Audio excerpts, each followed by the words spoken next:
Hi everybody, my name is Giselle Kowalski and I'm the digital content producer here at Texas State University. You're listening to Office Hours and today I'm here with Tyson. Tyson, what's up? What's going on? How are you? I'm doing great. How about yourself? I'm great. So we just got to talk to, or not me, you just got to talk to Sydney Guzman, who is a lecturer of painting here at Texas State. What was that like? It was awesome. We got to talk about her background, her experience teaching, and then we fell in this weird little conversation where we kind of like shared a moment. Yeah, that moment was really cool. You guys got to talk about the universe, and it was really more her painting and why she paints what she's painting and that motif throughout it. And she brought up womanhood and the universe. And do you want to touch on that? Yeah, absolutely. So we kind of related because in her undergrad, near her freshman and sophomore years, she felt completely lost in what she wanted to do, like in terms of a career. And I completely related to her because during my freshman and sophomore year, I felt completely lost in what I wanted to do. But during my junior year, I took a class that really sparked my interest. And now that I'm approaching graduation, I can completely relate to her on the universe kind of giving me signs that I'm on the right track, that I'm serving my purpose. And it kind of wants me to like reinstate to other students who might be listening that if you're, in your freshman, sophomore years, it's okay if you're feeling lost because, time will tell and you'll get signs from the universe as well. Like, this is your purpose, you're doing the right thing, you're on the right track. So yeah, I encourage everybody to listen to this. Yeah, so we hope you enjoy this conversation between Tyson and Sydney Guzman. Hello and welcome to another episode of Texas State's Office Hours podcast. I'm your interviewer/host, Tyson Taylor, and as always, we have a special guest. So to begin, can you please tell us your name and what you teach here at Texas State? Yes, I'm Sydney Guzman, and I'm a lecturer in the art and design program. I kind of teach a lot of everything. I teach a lot of foundational art courses, but this semester I'm teaching beginning painting. Awesome. First and foremost, I want to say thank you so much for being here with us. But to begin every Office Hours podcast, we like to start it off with a little icebreaker. So today's question is, what animal do you think best represents your personality? I feel like my spirit animal kind of changes often, but right now I would say a barn owl. They're kind of mysterious, but also I feel like they symbolize transformation a lot. So yeah, I would say a barn owl. That's super cool. I would not have expected you to say that. But all right, we're going to go ahead and get started. We're going to start off just a little bit about your background and your upbringing. So can you please tell us, where did you grow up and what was it like growing up there? So I'm from South Texas, specifically McAllen. It's kind of a small town. It's grown a lot by the Mexico border, but my experience there, pretty chill. I'm an artist. The art scene has grown a lot since I grew up, but when I was there growing up, I really wasn't that involved in the art scene, but nothing crazy. It's a small town and that's about it. Cool. While you were growing up there, did you have any jobs before you started thinking about art and your career? Like maybe you're working at a grocery store or something like that? My first job was actually during my undergrad, and I was working at Wendy's. I've also worked at thrift stores before, kind of just the typical college side job experience. Yeah, definitely. Yeah. And you talked about, growing up in McAllen, you weren't very involved in the art scene. So I want to ask you, what inspired you to pursue a career in art design? Was there a piece of art or a moment that made you passionate about the craft? Well, growing up, the only art that I was really exposed to was having a Tumblr, which is kind of funny. But I didn't really decide to dive into art until I came to my undergrad. And my undergrad was actually at Texas State. But at first I was a psychology major and a sociology major. Did not really do the best in those classes. And then we had to take an elective, so I decided to take an art class. And I had a really inspiring professor that kind of shifted my direction. And her name is Elvia Perrin, and she still works here, so she's my colleague now. But she's really the person that inspired me to shift directions. Your professor is now your colleague.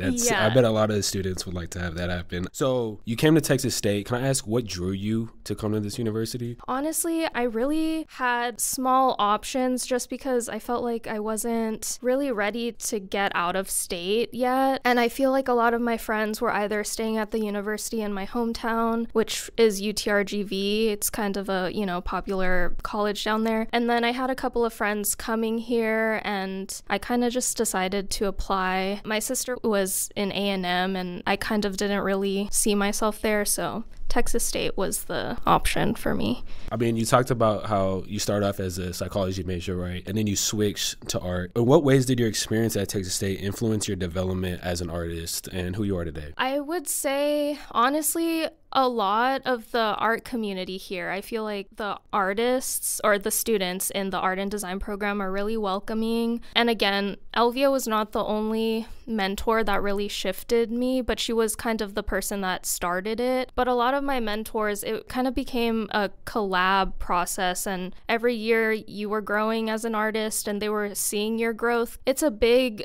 building, but you have similar professors, so they were just really seeing me and all of my cohort grow individually, so you got to have a more personalized relationship with them. So I really feel like it was a mixture of those two things. And after you graduated from Texas State, you then earned your Master's of Fine Arts from the Leroy E. Hofberger School of Painting. What inspired you to pursue a master's degree, and why did you choose that program at the Maryland Institute College of Art? Honestly, that time of my life was super crazy. I actually, before I applied to graduate school, I was still here during COVID. So my last 2 semesters were kind of strange because everything was shifted to online. And there was really something that was missing was, I guess it was because we weren't on campus, but I really was questioning how the heck do I even apply to grad school? When's the right time to do it? And I was just started doing research on my own during the winter break, and I ended up applying to 5 or 6 universities, got rejected from some, got accepted into others. And then in the end, I decided going to Baltimore because I just felt like the school was really known for its painting program, and I looked up the professors I'd be working with. I thought their work was really inspiring, and I also felt like I was ready to kind of get out of here, you know, try to see what it would be living like on the East Coast and, you know, really throw myself into that so I can grow and experience, you know, different things. What was it like transitioning from the state of Texas to the East Coast? Oh my God, it was kind of a good nightmare in a weird way.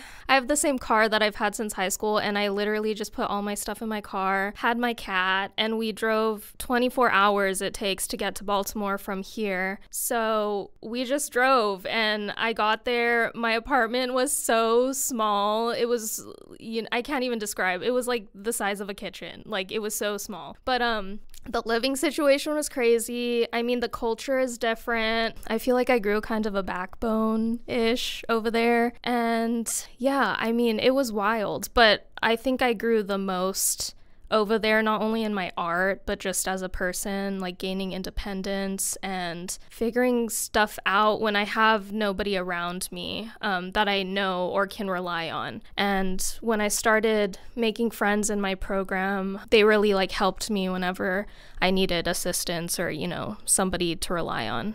Wow. And you talked about how you felt like you grew in your art. Would you say your experiences during grad school influenced your artistic style and approach? So in undergrad, I felt like they really focused on the foundational skills of creating art. So maybe it's like really making sure what you're trying to paint has the right dimensions or value, kind of the basic foundations of art, right? Compositional structures, etc. Getting into art history, but when I went to Baltimore, it was kind of more of an experimental time. So how can I use materials that I didn't even think about using before, or how can I make a painting, because I'm a painter, how can I make a painting not so realistic and make my art feel more expressive and raw, intuitive? So I would say once I got to Baltimore, it was more experimental and intuitive.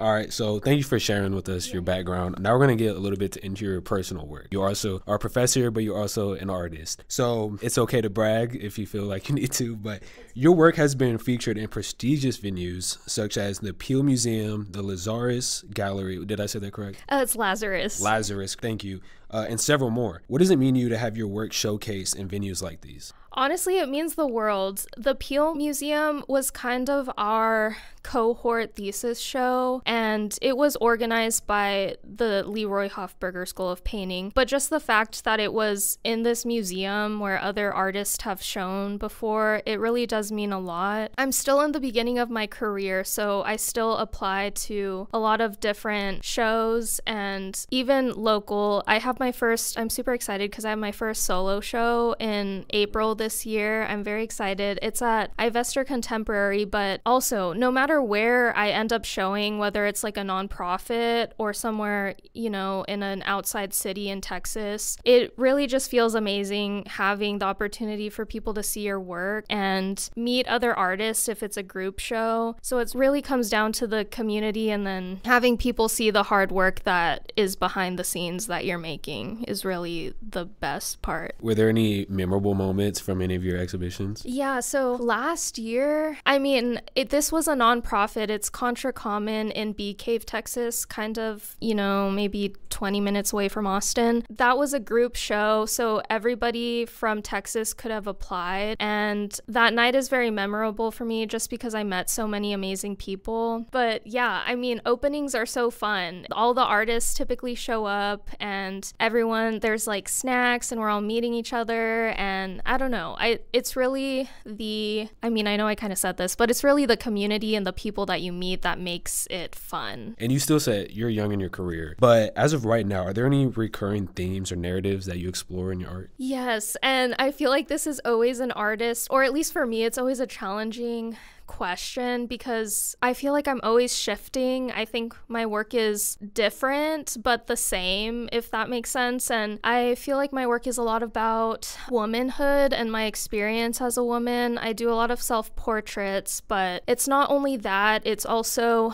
my relationship to the universe, which sounds kind of like woohoo or, you know, cheesy, but I really feel like the universe kind of guides me and everybody, whether they think they have a relationship with the universe or not. I just think that the universe gives me signs to like keep going, or like give me inspiration or affirmation that I'm on the right track. And so my paintings are essentially these signs which manifest in animals and my relationship with myself and kind of, you know, maneuvering this life as a woman. So kind of two things merged into one: womanhood and messages from the universe. I actually like that. I feel like messages from the universe kind of show that you're on your purpose and you're serving your purpose, and that it's letting you know that you're doing the right thing and you're on the right track.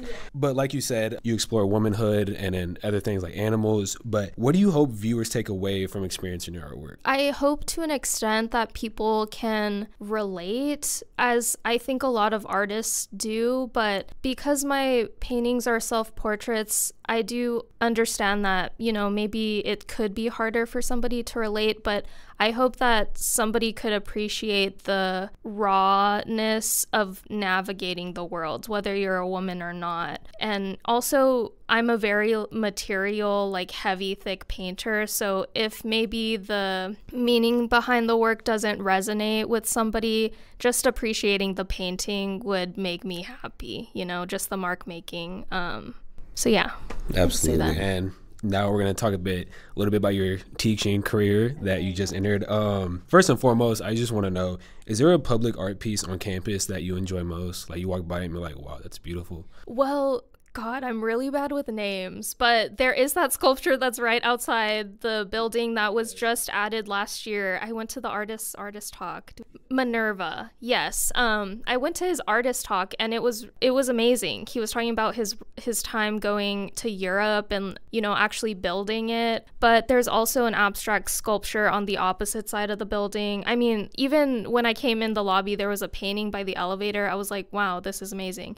So, I mean, yeah, I would say yes. I love that there's art all around the campus. Absolutely. And if you're listening and you don't know what she's talking about, please head to the J.C. Kellum building on the ground floor. You will see the new sculpture. It is absolutely amazing. But let's continue. So you just entered your teaching career. You're also young in your artistic career. How do you incorporate your professional experience as an artist into your teaching methods?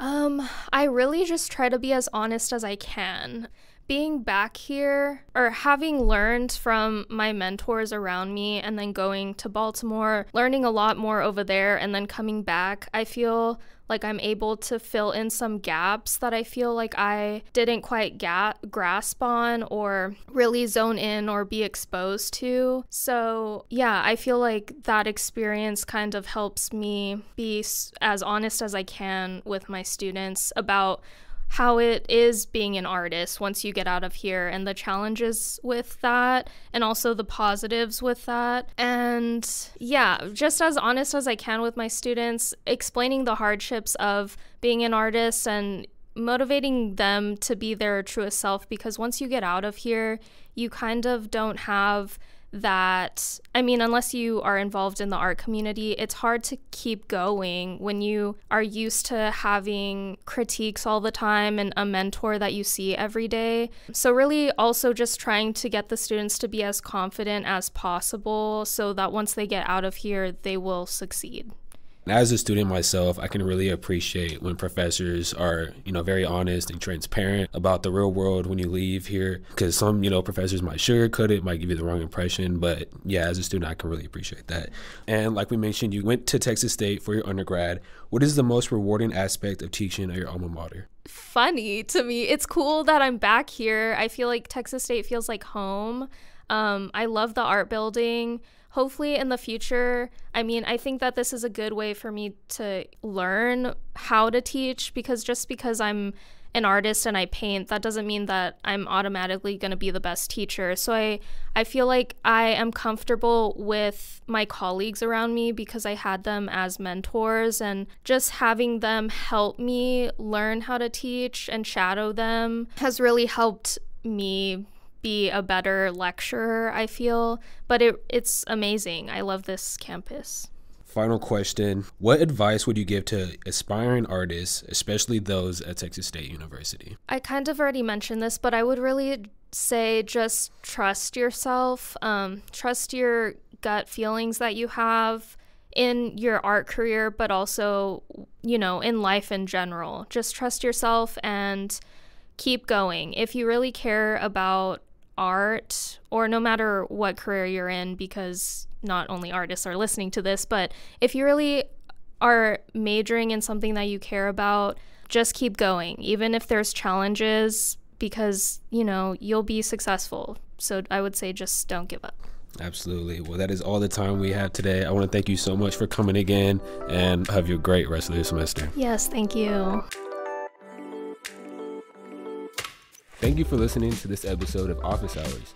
We hope you enjoyed this conversation. Make sure you tune in next time to learn more about the experiences of our amazing Texas State faculty.